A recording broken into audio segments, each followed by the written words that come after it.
హైదరాబాద్లో ఏలూరు ఎంపీ పుట్ట మహేష్ యాదవ్ డ్రగ్స్ కేసులో పట్టుబడిన తర్వాత పోలీసులు అరెస్ట్ చేసిన తర్వాత తెలుగుదేశం పార్టీలో విపరీతమైన చర్చ జరుగుతోంది. ఇవాళ ఇంత పెద్ద ఇష్యూ జరిగినా కూడా పార్టీ నుంచి ఏ ఒక్కరు కూడా మాట్లాడలేని పరిస్థితి వచ్చింది. ఎందుకు అంటే చాలా కారణాలు ఉన్నాయి. అసలు పుట్ట మహేష్ యాదవ్కి ఏలూరు ఎంపీ సీట్ ఇవ్వటమే టీడీపీ అధిష్టానం చేసిన పెద్ద తప్పుగా ఆ పార్టీలో చాలామంది వాళ్ళ డిస్కస్ చేస్తూ ఉన్నారు.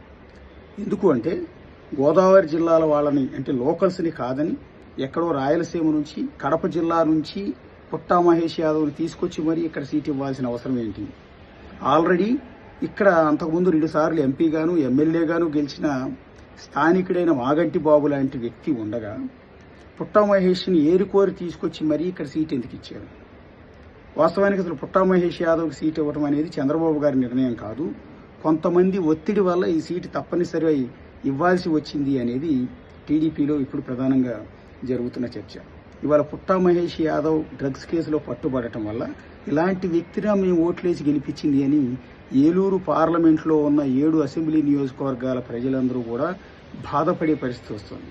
వైఎస్ఆర్ కాంగ్రెస్ పార్టీకి టీడీపీయే వెళ్ళి వాళ్ళ మెడని వైసీపీ చేతిలో పెట్టినట్టు అయిపోయింది. ఈ అంశం నుంచి టీడీపీ ఇప్పట్లో కోలుకునే అవకాశం కూడా కనిపించట్లేదు. ఎందుకంటే ఇది ఖచ్చితంగా తప్పు కనపడింది. ఇప్పటికే సోషల్ మీడియాలో కొంతమంది టీడీపీ కార్యకర్తలు దీన్ని సమర్థించుకునేలా అసలు పుట్టా మహేష్ యాదవ్ మీద కుట్ర జరిగిందని, బీసీ వర్గాలకు సంబంధించిన వ్యక్తిని, ఇతని మీద తప్పుడు ప్రచారం చేస్తున్నారని కొంత సోషల్ మీడియాలో దాన్ని కవర్ చేసే ప్రయత్నం చేస్తున్నారని. అలాంటివి చేయొద్దు. తప్పుని తప్పని ఒప్పుకోవాలి. ఇక్కడ తప్పు జరిగింది. అతను డ్రగ్స్ పార్టీలో డ్రగ్స్ కన్జ్యూమ్ చేశాడు. ఇవాళ పోలీసులు బెయిల్ ఇచ్చి పంపించవచ్చు. ఎందుకంటే పార్లమెంటు సమావేశాలు ఉన్నాయి కాబట్టి, పార్లమెంటు సభ్యుడు కాబట్టి, పార్లమెంట్లో ప్రజా సమస్యలు ప్రస్తావించాలి కాబట్టి ఆ కారణంతో బెయిల్ ఇచ్చి పంపించి ఉండొచ్చు. కానీ తాత్కాలికంగా అతను బెయిల్ మీద బయటకు వచ్చినా పార్టీకి జరిగిన నష్టం ఏంటి? ఒకసారి టీడీపీ కార్యకర్తలంతా కూడా ఆలోచించండి. నేనేదో వైఎస్ఆర్ కాంగ్రెస్ పార్టీ తరఫున ఇంకో పార్టీ తరఫున మాట్లాడట్లా. నాకు ఏ పార్టీతో సంబంధం లేదు. ఉన్న వాస్తవం మాట్లాడుతున్నా. ఇవాళ జరిగిన నష్టం ఏంటి?